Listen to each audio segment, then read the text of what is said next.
Specific मागण्या केलेल्या आहेत. अर्थात ही येणारी जी महानगरपालिकेची निवडणूक आहे, जवळपास 29 महानगरपालिकांमध्ये होणार आहे. गेले 3 वर्ष ह्या निवडणुका आत्ता होतील, नंतर होतील, आत्ता होतील, नंतर होतील, ह्याची वाट आम्ही सगळेच पाहत होतो. कारण एकंदर आपण पाहिलं तर संपूर्ण महाराष्ट्रामध्ये असंच वातावरण आहे की हे सरकार जे निवडणूक आयोगाने बसवलेलं सरकार आहे, वोट चोरीने जिंकून आलेलं सरकार आहे, ते प्रत्येक ठिकाणी फक्त भ्रष्टाचार करत आहे. मग तो जमिनीचा घोटाळा असेल, तो कोण मंत्री बॅग घेऊन पैशाची बाजूला बसलं असेल, हे सगळे घोटाळे आपल्याच माध्यमातून, मीडियाच्याच माध्यमातून, कोणाचं डान्सवर असेल, हे सगळं आपल्याच माध्यमातून लोकांसमोर जात आहे, जनतेसमोर जात आहे आणि जनतेला ह्याचा राग आलेला आहे. ग्रामीण भागात देखील आपण पाहिलं असेल, शेतीचं नुकसान फार मोठं झालेलं आहे, पण मदत ही कुठेही पोचलेली नाही आहे आणि लोक वाटच पाहत आहेत की आम्ही आमचा निकाल या सरकारवर कधी देऊ.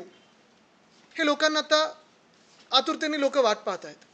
अर्थात जेव्हा ही निवडणूक जाहीर झाली, पहिलं म्हणजे वॉर्ड बाउंड्री जाहीर झाल्या, त्याच्यात आम्ही जे काही सजेशन ऑब्जेक्शन टाकले होते तो टप्पा पार झाल्यानंतर जी मतदार यादी, प्रारूप मतदार यादी ही 7 नोव्हेंबरला येणार होती, तेव्हा आम्हाला सांगितलं गेलं 7 नाही तर 14 तारखेला येणार. त्याच्यानंतर 14 नाही तर आता 20 तारखेला येणार आणि 20 तारखेला देखील आपल्या सर्वांनाच माहिती आहे, सगळी जी यादी आली ती संध्याकाळपर्यंत डाउनलोड होत नव्हती. यादी कुठेही मशीन रिडेबल नाही आहे, यादीमध्ये अनेक गोंधळ आहेत. पण आमचे सगळेच कार्यकर्ते, मग सगळेच विरोधी पक्ष आहेत, त्याच्यात शिवसेना उद्धव बाळासाहेब ठाकरे आहे, मनसे आहे, राष्ट्रवादी शरदचंद्र पवार साहेबांचा पक्ष आहे, काँग्रेस आहे, इतर सगळे जे मित्र पक्ष आहेत, कदाचित भाजप सोडून ह्या सगळ्यांनीच यादी वाचन सुरू केलेलं आहे. आणि त्याच रात्री कळायला लागलं की यादीमध्ये प्रचंड घोळ झालेला आहे. अनेक वॉर्डांमध्ये जर आपण पाहिलं, प्रभाग जे म्युन्सिपल वॉर्ड आपण मुंबईच्या भाषेत बोलतो, त्या वॉर्डात काही याद्या अशा होत्या ज्या समरीमध्ये दाखवल्यात त्या प्रारूप यादीच्या, पण त्याच्यात बिल्डिंग दुसऱ्या यादीत टाकलेलं आहे. बरोबर काही ठराविक तुम्ही पाहाल डेमोग्राफीची लोकं, मग जात असेल, धर्म असेल, भाषा असेल, अशी लोकं, अशा याद्या या दुसऱ्या वॉर्डमध्ये टाकलेल्या आहेत. काही चांगले वॉर्ड एका विरोधी पक्षाचे डगमगीत करायला दुसऱ्या वॉर्डमध्ये यादी हलवलेली आहे. सत्ताधारी पक्षांचे काही वॉर्ड, कारण हे आम्ही का आरोप करत आहोत, आत्ता पण आम्ही निवडणूक आयोगात हेच सांगून आलो की सगळ्या काही वॉर्डमध्ये ह्या याद्या हल्ल्या नाही आहेत. हे काय आमच्याकडे पुरावे आहेत ना. सगळ्या काही वॉर्डमध्ये हल्लेले नाही आहेत. जे काही चांगले सत्ताधारी पक्षांचे वॉर्ड आहेत ते तसेच्या तसे राहिलेले आहेत. मग बरोबर विरोधी पक्षाच्या वॉर्डमध्ये टार्गेट करून या याद्या हल्ल्या कशा, कोणी हलवल्या, बरं समरीमध्ये एक दिसतंय आणि संपूर्ण यादीत दुसरं दिसतंय, ह्याचा नक्की गोंधळ कुठे चाललेला आहे? हा गोंधळ आहे की गुन्हा आहे? तर मला जर तुम्ही विचाराल तर हा स्पष्टपणे देशद्रोहाचा गुन्हा आहे. या देशामध्ये संविधानाप्रमाणे आणि लोकशाही जी आपण आत्तापर्यंत पाळत आलो, आणि आता आमची मान्यता ही आहे की लोकशाही आहे की नाही ह्याच्यावर विचार आपल्याला करणं गरजेचं आहे.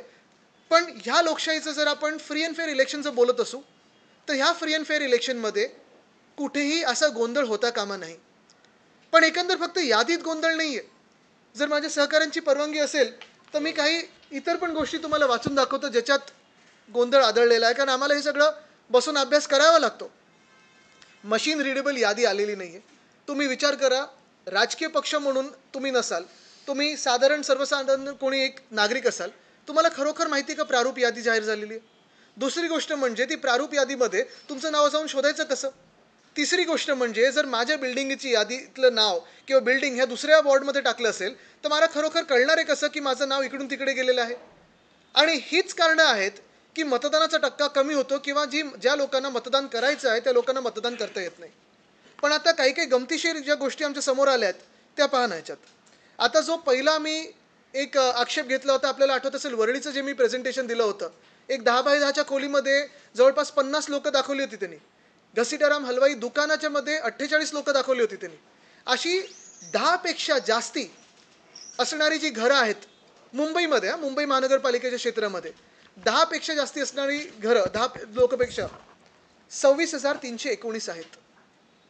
या 26,319 घरांमध्ये 8,32,326 लोक राहतात.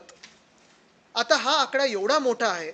आम्ही त्यांना साधा सोपा प्रश्न विचारला की निवडणूक आयोगाच्याच जे काही रूल्स आहेत, नियम आहेत, त्याप्रमाणे 10पेक्षा अधिक कुठच्याही घरात लोक असतील तर निवडणूक आयोगाच्या यंत्रणेने जाऊन ते चेक करायला पाहिजे यादीत टाकण्याच्या आधी की खरोखर हे खरं घर आहे की खोटं घर आहे. चला गुड फेथमध्ये आपण पकडू की 10% ह्याच्यातून लोक खरी असतील, परिवार खरी असतील. पण काही काही आम्हाला असे आढळलेत धर्मच वेगळे, जाती वेगळ्या किंवा म्हणजे आम्ही समाजाचं हे नाही करत इथे, पण आपल्याला पाहाल एका व्यक्तीचं दुसऱ्या व्यक्तीशी काही ताळमेळ नाही आहे.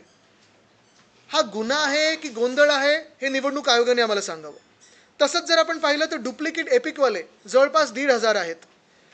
ज्यांची वय 100पेक्षा जास्ती किंवा 18पेक्षा कमी असे मतदार आहेत ते 6,076 आहेत. एपिक नंबर नसणारे 2,500 मतदार आहेत आणि हाऊस नंबर नसणारे किंवा हाऊस नंबर न असणारे हे 6,97,887 आहेत. एवढा मोठा आकडा आहे. हे सगळे लोक जर आपण खरोखर यांना मतदानाचा अधिकार देणार असो, आणि आमचं मत असं आहे की प्रत्येक नागरिकाला, जो कोणी या खरा देशाचा नागरिक असेल त्याला मतदानाचा अधिकार आहे, युनिव्हर्सल फ्रँचाइज आहे, पण एका व्यक्तीला एकच मत असायला पाहिजे. इथे जे आम्ही बोलत आहोत ते खूप मोठ्या संख्येने, जसं विधानसभेत झालं, मग ते हरियाणाची विधानसभा असो किंवा महाराष्ट्राची विधानसभा असो, जे फ्रॉड मतदार दिसले. हरियाणाच्या विधानसभेत तर ब्राझीलच्या मॉडेलचे फोटो वापरले गेलेत. जे महाराष्ट्रात झालं, वरळीमध्ये झालं, जे मी दाखवलं ते देखील आम्ही आपल्यासमोर आणलेलं आहे. पण महाराष्ट्राचा अभ्यास असेल, हरियाणाचा अभ्यास असेल, होणार आता बिहारचा अभ्यास असेल, हा सगळी एक अकॅडमिक एक्सरसाइज होती. हे हाइंडसाईटमध्ये झालेलं आहे. आत्ता संधी आहे महाराष्ट्राच्या प्रत्येक नागरिकाला की ह्या 29 जे महानगरपालिका क्षेत्रांमध्ये निवडणुका होणार आहेत तिथे हा सगळा जो गोंधळ आहे, जो आम्ही ॲनालिसिस केलेली आहे आणि परत जी निवडणूक आयोगाने केली असेल, आमच्या सगळ्या मित्रपक्षांनी केली असेल, ते खरं की खोटं हे जाणून घेण्यासाठी पहिली मागणी आम्ही जी केलेली आहे ती हीच आहे की प्रारूप मतदार यादीवर सजेशन ऑब्जेक्शनचा जो वेळ आहे तो कमीत कमी 21 दिवस असावा. आत्ता लग्नाचा वेळ आहे. परत दुसरी गोष्ट म्हणजे साधारणपणे एवढा मोठा जर घोळ असेल, म्हणजे 8,32,000 लोक जर शोधायची असतील तर आम्ही तरी शोधायची कशी, म्हणून कमीत कमी 21 दिवस सजेशन ऑब्जेक्शनसाठी वेळ मागून आम्ही घेतलेला आहे. इन प्रिन्सिपल निवडणूक आयोगाने मान्य केलेलं आहे की वेळ वाढवून देतील. ते आता किती दिवस देत आहेत त्याच्यावर आम्ही वाट पाहत आहोत. दुसरी गोष्ट म्हणजे आम्ही सांगितलेलं आहे, ही विनंती केलेली आहे की बल्कमध्ये ज्या याद्या साधारणपणे आम्ही सांगत आहोत की ही यादी इकडून इकडे हल्ली आहे, की ह्या वॉर्डची ह्या वॉर्डमध्ये हल्ली आहे. हजारो लोक वॉर्डमधून हल्लेले आहेत. एक वॉर्डचं माझ्याकडे काल जे आलं, निवडणुकीच्या वेळी साधारणपणे म्हणजे आपला आत्ता जी ही विधानसभेची निवडणूक होऊन गेली, त्या निवडणुकीमध्ये त्या वॉर्डमध्ये 48,000 मतदार होते आणि आता 42,000 झालेले आहेत. 6,000 लोकांसाठी आम्ही एक एक ऑब्जेक्शन घ्यायचं कसं? आणि म्हणून आम्ही मागणी केलेली आहे की राजकीय कार्यकर्ते असो किंवा कोणी इंडिव्हिज्युअली असो, त्यांनी बल्कमध्ये जर तुमच्याकडे ऑब्जेक्शन घेतले तर ते बल्कमध्ये तुम्ही मान्य करा आणि तुमची यंत्रणा त्याच्यात लावा. मग ती पण त्यांनी आत्ता इन प्रिन्सिपल आम्हाला ओके दिला. ते कसे त्यांचे आता नियम बदलतात आणि ते करतात त्याच्यावर आम्ही आता थांबलेलो आहे. तिसरी गोष्ट आम्ही जी मागितलेली आहे सगळ्यात महत्त्वाची म्हणजे परिशिष्ट ब, ह्याच्यात त्यांनी जो एक फॉर्म दिलेला आहे संभाव्य दुबार मतदारांसाठी, त्या परिशिष्ट ब मध्ये सांगितलेलं आहे की मी अमुक अमुक याद्वारे हमी देतो की माझे नाव अमुक अमुक या स्थानिक स्वराज्य संस्थेचे अमुक अमुक प्रभागाचे जे काही क्रमांक आहे, ह्या प्रभागातील जिल्हा परिषद निवडणूक विभागातील पंचायत समिती किंवा जे काही अमुक अमुक दिनांक त्या तारखेची एकदाच मी मतदान करीन. म्हणजे ह्या ॲनेक्शरप्रमाणे एका मतदाराला चॉईस दिलेला आहे की तुम्ही एका दिवशी एकाच मतदान क्षेत्रात तुम्ही मतदान करू शकता. पण याच्यात गफलत ही आहे की हे हमीपत्र त्याच दिवसासाठी आहे. म्हणजे मी जर मतदार असेल तर मी हे हमीपत्र देऊन एका दिवशी ZP मध्ये मतदान करू शकतो आणि दुसऱ्या दिवशी जाऊन महानगरपालिकेत मतदान करू शकतो. तर आमची ही पण मागणी आहे की हे ॲनेक्शर त्यांनी बदलावं आणि जे आम्ही सांगतोय की एका व्यक्तीला एकच मत असावं तरच त्या मताला व्हॅल्यू आहे, ते त्यांनी बदलून तसं द्यावं.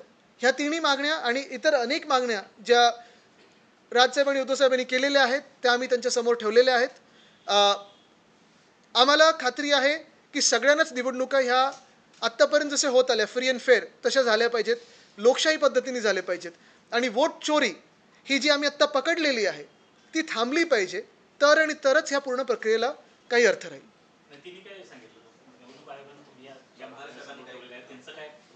आता आम्ही सगळं सांगितल्यानंतर अर्थात त्यांनी काही त्यांना धक्का बसला की आमचा हा आकडा आलाच कसा समोर, कारण मशीन रिडेबल नसताना पहिली गोष्ट म्हणजे राजकीय पक्षांनी एवढा अभ्यास केलाच कसा. आमची प्रत्येक शाखा त्याच्यात आता कार्यरत झालेली आहे, मनसेची झालेली आहे, सगळ्याच पक्षांची झालेली आहे. अजून काही धक्कादायक गोष्टी ह्याच नियम आणि उपनियमामधल्या आम्ही पुढच्या काही दिवसांमध्ये आणू. पण जे मी काल परवाकडे आपल्यासमोर आणलं ना, जी एक यादी आम्हाला मिळाली 203 वॉर्डची, ती आम्ही रितसरपणे महानगरपालिकेच्या मध्यवर्ती निवडणूक कार्यालयातून विकत घेतली होती. त्याच्यावर जर पब्लिकेशन डेट, प्रकाशित डेट, तारीख ही 14 नोव्हेंबर असेल तर मग ही तारीख 14 नोव्हेंबर असताना तुम्ही आम्हाला 20 तारखेला कसं दिलं? मग हा गुन्हा आहे की गोंधळ आहे? आणि सातत्याने आम्ही हेच सांगतोय की जर तुम्ही हे बदललं नाहीत म्हणजे तुमच्या मनामध्ये पाप आहे, तुमच्या हृदयात देशद्रोह आहे आणि तुमच्यावर देशद्रोहाची कारवाई झाली पाहिजे. आम्ही आम्ही अजून एक सांगतो तुम्हाला, हे बदल जर घडले नाहीत तर अर्थात विरोधी पक्ष तर रस्त्यावर उतरेलच, पण कोर्टात पण ह्याच मागणी घेऊन जाऊ की यांचं सस्पेन्शन झालं पाहिजे आणि नुसतं सस्पेन्शन नाही तर देशद्रोहाचा कायदा झाला पाहिजे. मागण्यांची पूर्ण पत्र जे आहे ते आपल्याला देऊ, कारण त्याच्यात बारीक सारीक मागण्या पण आहेत. बारीक सारीक ह्या आत्ता मागण्यांनुसार, पण अर्थात ते निवडणुकीसाठी महत्त्वाच्या आहेत. पण महत्त्वाची गोष्ट हीच आहे की 21 दिवसाचा कालावधी झाला पाहिजे सजेशन ऑब्जेक्शनसाठी. दुसरं म्हणजे बल्कमध्ये तुम्ही घ्या. तिसरं तुमची यंत्रणा ह्याच्यात लावा ही घरं शोधण्यामध्ये. 26,319 घरं बल्कची आहेत. 8,32,000 लोक ह्याच्यात राहत आहेत. हे तुम्ही सुधारलं पाहिजे ना. आता जसं दुसरा हा आकडा की हाऊस नंबरच नाही आहे. हाऊस नंबर नसताना आम्ही तरी जायचं आणि शोधायचं कुठे मतदारांना? आम्ही जर प्रचार करत असू 6,97,000 जे मतदार आहेत, जायचं कसं यांच्यापर्यंत?